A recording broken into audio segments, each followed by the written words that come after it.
Our Miss Brooks, starring Eve Arden. It's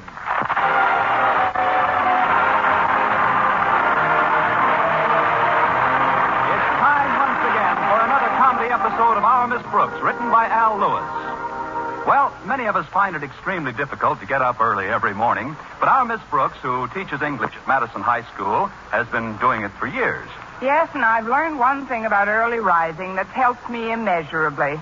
Once I jump out of bed, close the window, and do my setting up exercises, there's only one more thing I want to do, and that's to get right back in bed again. Last Friday morning, though, I was up and almost dressed by the time my landlady knocked on the door. Time to get up, Connie. I am up, Mrs. Davis. Come on in. I'm trying to get to school early so I can chat with Mr. Boynton for a few minutes before our first class. Is Mr. Boynton still as unapproachable as ever, Connie? I guess so, Mrs. Davis. But you know something? During this past week, I've gotten closer to him than ever before. Really, dear? How did you do that? I've been wearing my sneakers to school. I hope I've got time for breakfast before Walter Denton comes to pick me up. There's something he wants to talk to me about before school starts. Well, he can talk to you at breakfast, Connie. My goodness, you've got to keep your strength up some way. We both know you don't get enough sleep. Well, I didn't last night. Minerva slept in here with me, and she was very restless. I don't know what's the matter with that cat lately. Between you and me, Connie, I think she's got something. Between you and me, I think she's got several.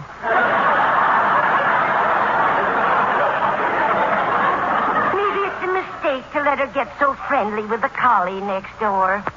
They play together all the time, you know. Oh, so that's the source. Mm-hmm. Minerva had me up half the night with her pounding. That's just her tail beating on the floor while she's hunting. Oh, I don't mind her tail thumping so much, but every time she catches something with one paw, she applauds with the other three. Suppose we join Minerva in the breakfast nook. I've just given her some milk. Fine, I'll have a saucer full, too. Sit right down, dear. I'll boil you a couple of eggs. Just one egg will be plenty, Mrs. Davis. Well, Oh, Walter... That must be Walter Denton now. Just 6 eggs will be plenty, Mrs. Davis. The door isn't locked. Come in, Walter. Hiya, Miss Brooks, Mrs. Davis. Hello, Walter. How do you want your eggs, Walter? Quickly, please. Ready breakfast yet? Oh, sure, but it's 7:30 almost, and we eat an awful early breakfast at my place. How early? 7:15. I don't know how you're still standing up. I'll whip up an omelet for all of us. Miss Brooks, I'd like to ask you about something. What's that, Walter? Well, as you know, Halloween is usually celebrated tomorrow night, Saturday. But Harriet Conklin's going up to her folks' bungalow at Crystal Lake for the weekend, so we wondered if it would be all right with you if we celebrated the holiday tonight. Well, why come to me? Shouldn't you contact the Goblins Union? We wanted to sort of have a little party.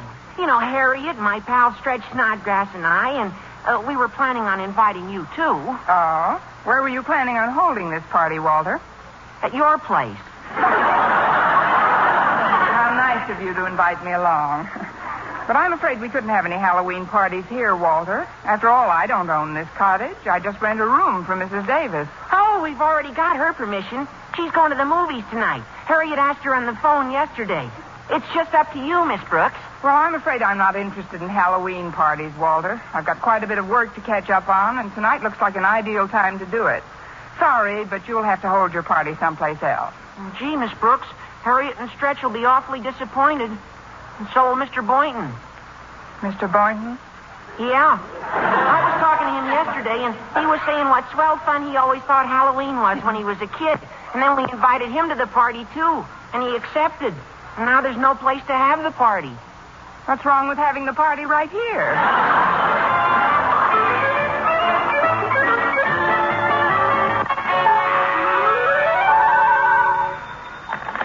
Hello, Principal's office. Osgood Conklin himself speaking. Hello, Osgood. It's me, Martha. We've been married 18 years, woman. I know your name.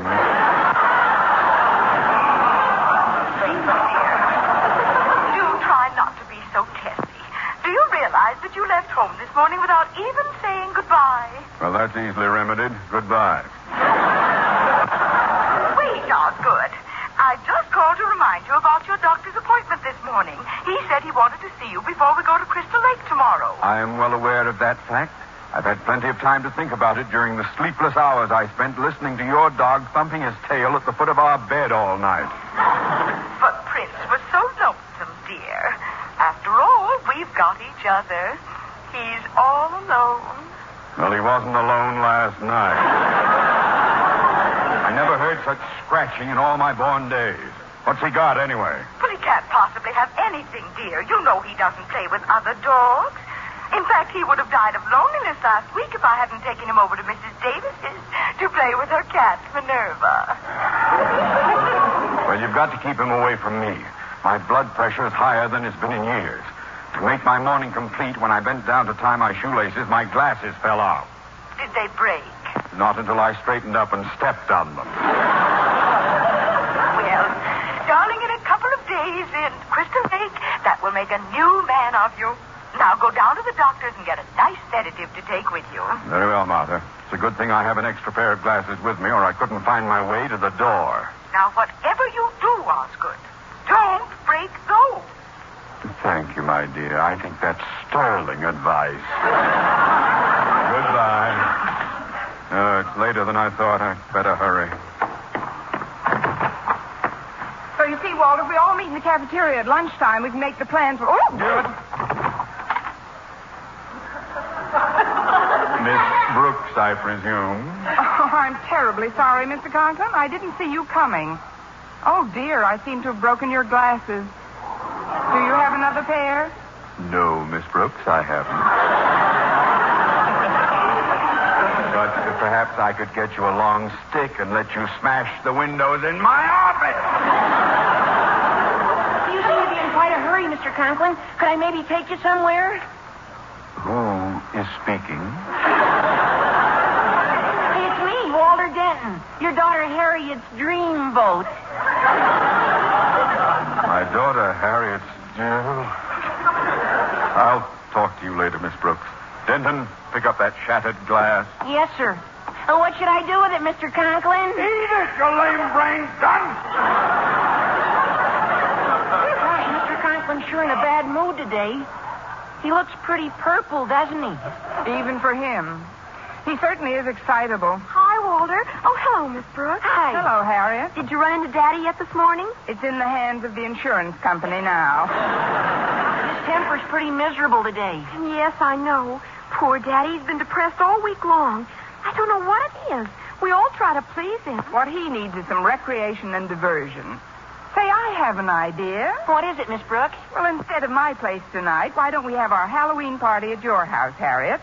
That way we could surprise your father and cheer him up a little bit. Wonderful. Miss Brooks, you've done it again.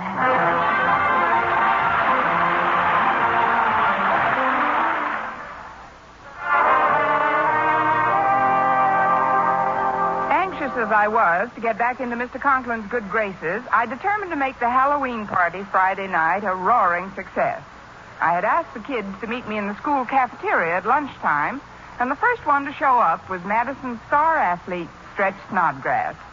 Although a whiz on the football field, Stretch's outstanding scholastic achievement occurred during a test last week when he spelled his name correctly. I was having a cup of coffee when he approached my table. Here I am, Miss Brooks. Mind if I sit down? Not at all, Stretch, but wouldn't you like to bring some food over before we discuss the party? Oh, no, ma'am. I already ate. Please, Stretch. I've already eaten. Oh, good. Then we can get right down to business. Walter said he thought we all ought to masquerade as something tonight. That's a fine idea, Stretch. You could come as a student. I got my outfit all set, Miss Brooks. I got some chaps home and spurs and 2 6-shooters that shoot real blanks. I'm coming as Hopalong Cassidy. That is, if nobody minds. Why should anybody mind, unless Roy Rogers shows up? What are you going to masquerade as, Miss Brooks? Oh, I haven't made up my mind yet, Stretch. Of course, every good Halloween party should have a witch. Yes, I might come as a witch. Perfect.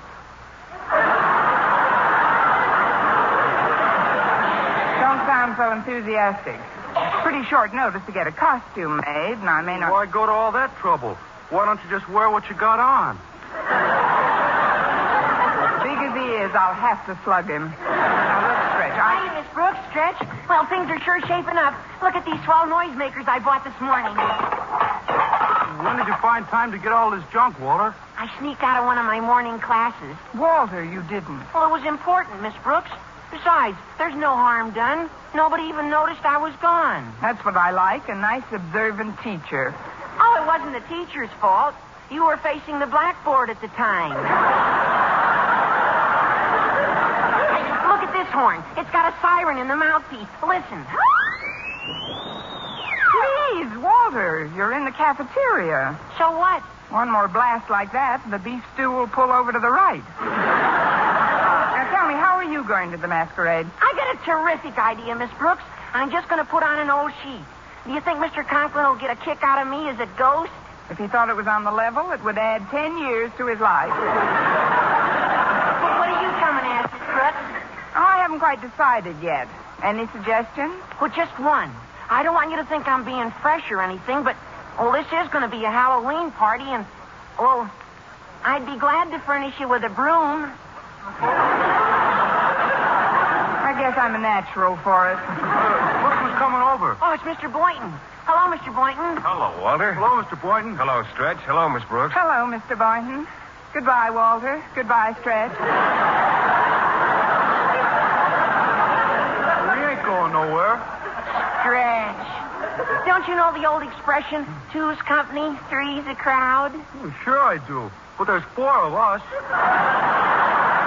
on, Stretch. We gotta help Harriet figure out a costume for tonight. See you later, folks. Yeah, see you later, folks. Oh, so long, boys. Well, Miss Brooks, I think it's a splendid idea you're giving this little surprise party for our principal tonight. It should do him a world of good. It should do us a world of good, too, if he brightens up a bit. What kind of an outfit do you think you'll wear, Mr. Boynton? Well, I've got a skeleton costume home that I used to have quite a bit of fun with in my college days. It's just a black, tight-fitting garment with a bunch of bones hanging on it. Bones? Yes, they're treated with a phosphorescent paint that makes them glow in the dark. It's quite a startling effect, the more so since I gathered the bones when I was an anatomy student. From anyone I know? I don't mean to dwell on it, Miss Brooks, but I find bones a rather fascinating subject, don't you? That depends on what they're wrapped up in. Yes.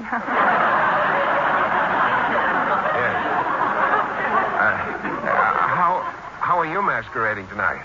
Oh, I don't know. If you're coming as a skeleton, maybe I'll come as a bottle of vitamins. I'm really a little stumped, Mr. Boynton. What do you think I should be? Well, the 2 most popular figures associated with Halloween are a black cat and a witch. And I'm much too tall for a cat. Walter! Oh, Walter! Yes, Miss Brooks? Get a lube job on that broom, boy. Constance Brooks rides tonight.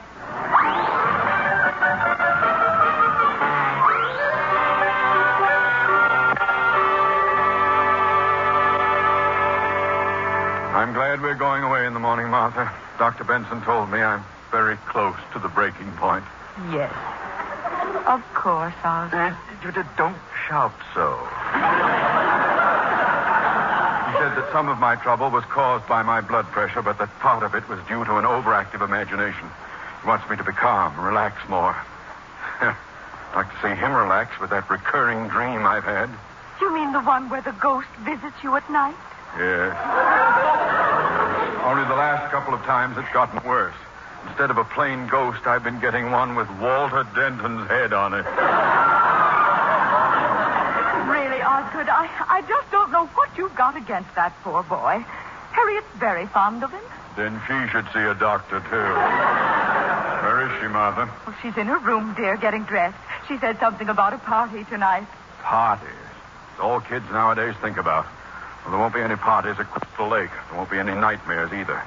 Why, Martha, do you realize that while I was sitting in the doctor's office today, I saw a bulldog by his desk? A bulldog? It was the shadow of his umbrella stand.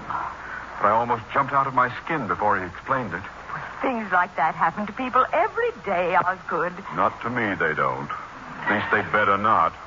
How do you think the Board of Education would like it if they thought one of their principals went round seeing bulldogs?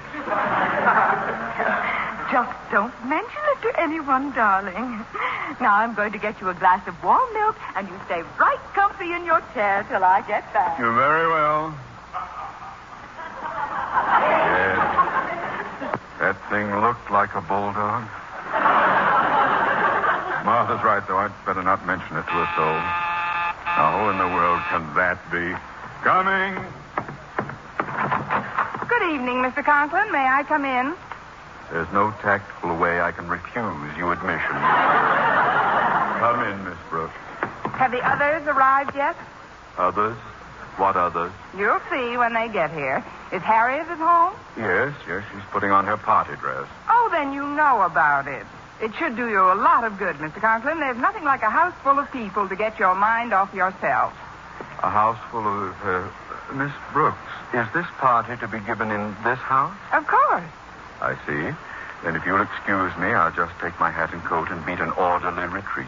But, Mr. Conklin... My doctor has forbidden any excitement whatsoever. Your doctor? This is a fine time to tell me. I mean, I didn't know you were in such bad shape, Mr. Conklin. I am on the verge of a nervous collapse, Miss Brooks. But I don't want to spoil everybody's fun. I'll just leave quietly. Leave? But, Mr. Conklin, where'll you go? What's the difference where I go?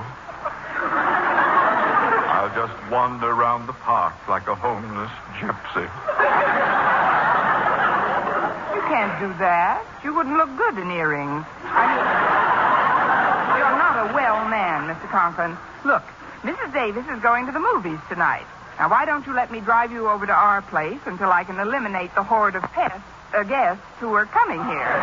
You'll love it over there, Mr. Conklin. You'll be able to relax completely. If it will stave off my breakdown, Miss Brooks, it's the least I can do for my family.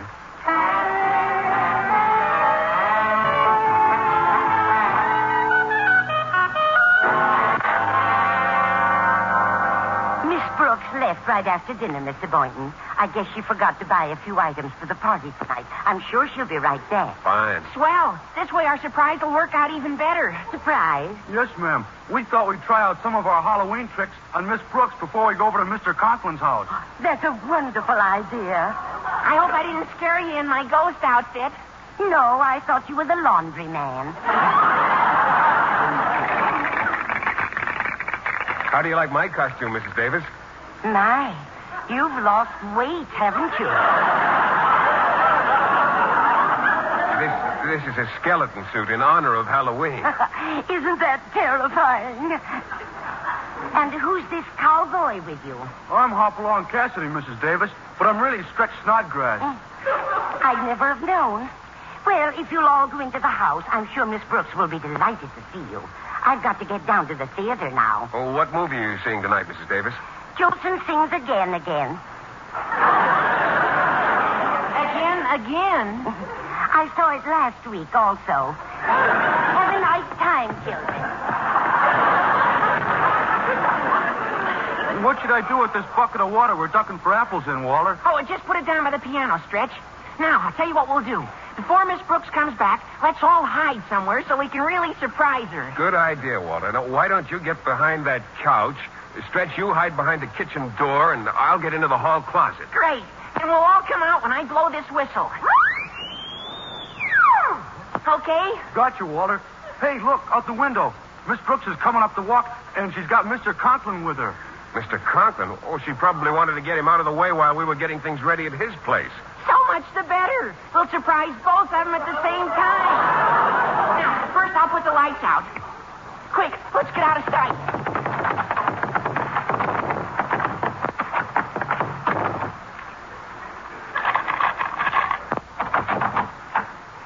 Well, here we are, Mr. Conklin. I guess Mrs. Davis has left for the movies. The lights are all out.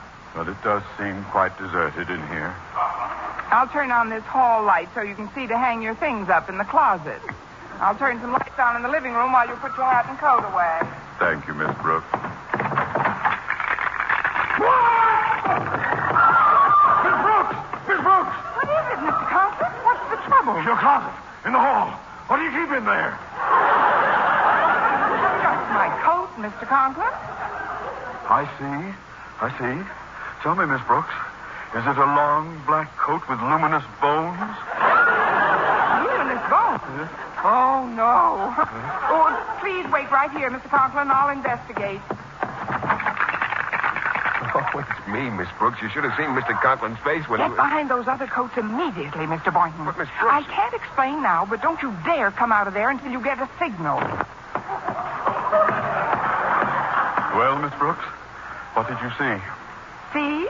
I didn't see anything, Mr. Conklin. It must have been your imagination. My imagination? Then the doctor was right.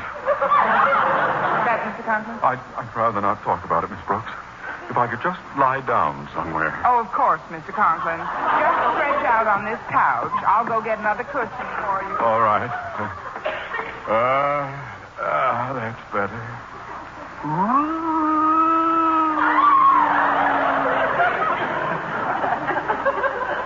I must be quite a sick man.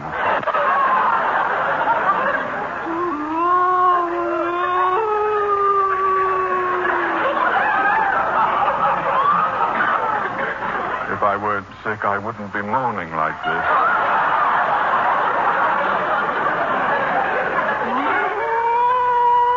On the other hand, it's better than trying.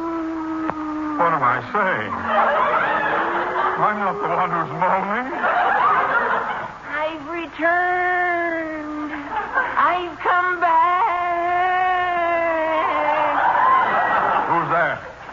Where are you? Look behind you. Behind the couch. Behind the... Mr. Conklin, are you all right? What happened? Miss Brooks, how long have I been asleep? Asleep? Yes. You just hit the couch, Mr. Conklin. Which reminds me, maybe you'd better see a good psychiatrist. This screaming of yours can lead to something dangerous. Just do me a favor, Miss Brooks. Look behind that couch. Certainly, sir, if it'll make you feel any better. But I assure you there's absolutely nothing behind this couch. I'm sorry if I startled you, Mr. Conklin, but my cat Minerva's back here. With the sheet? She was making her bed.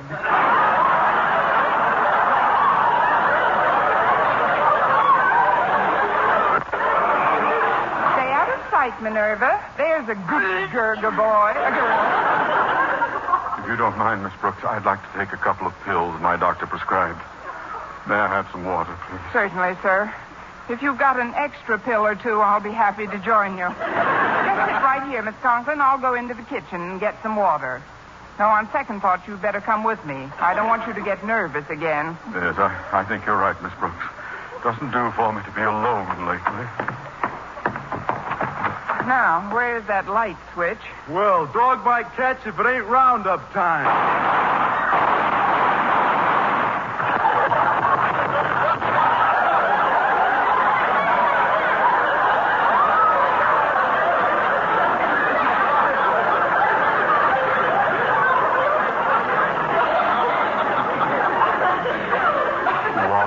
What was that?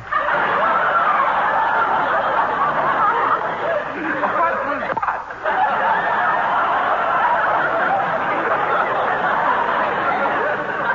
Miss Brooks, do you mean to tell me I've actually taken leave of my senses? Oh, it isn't a real leave, Mr. Conklin. You're just on a weekend pass. Oh, lots of people get temporary hallucinations. Maybe we'd better go back to your house. Yes. At a time like this, I suppose I should be near my loved one. Happy Halloween, Mr. Conklin. Look, it's me. Denton, how did you... What's this? It's just my coat coming over. Get back to the closet. It's me, Mr. Conklin. I'm a skeleton, see? Look at me, Mr. Conklin. I'm Hopalong Cassidy, and I'll plug the first hombre that makes a move. Snodgrass.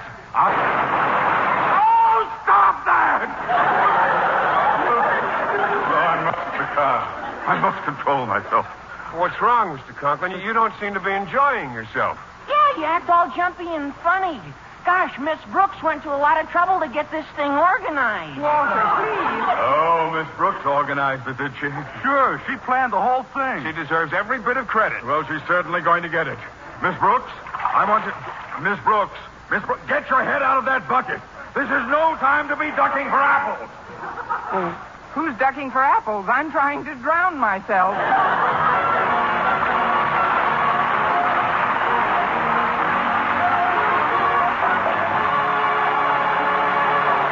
And now, once again, here is our Miss Brooks. Well, Mr. Conklin was so glad to find out that the things he thought had been happening to him had been happening to him that he excused us all and hurried home. Shortly afterwards, I excused Walter and Stretch, which left just Mr. Boynton, the parlor sofa, and me. Well, here we are, Miss Brooks. You know, with that lamplight shining on your hair, you're absolutely, well... Yes, Mr. Boynton? Yoo-hoo! Yoo-hoo, folks. What's that? Look, at the window, it's Mrs. Davis with a pumpkin head. Just what I needed. Happy Halloween, Connie. Trick or treat. I've got a trick, Mrs. Davis. Here's 60 cents. Treat yourselves to Jolson Sings again. Be sure to listen to Mr. and Mrs. North Tuesday evening over most of these same stations. And be with us again next week at this same time for another comedy episode of Our Miss Brooks. Bob LeBon speaking. This is CBS, the Columbia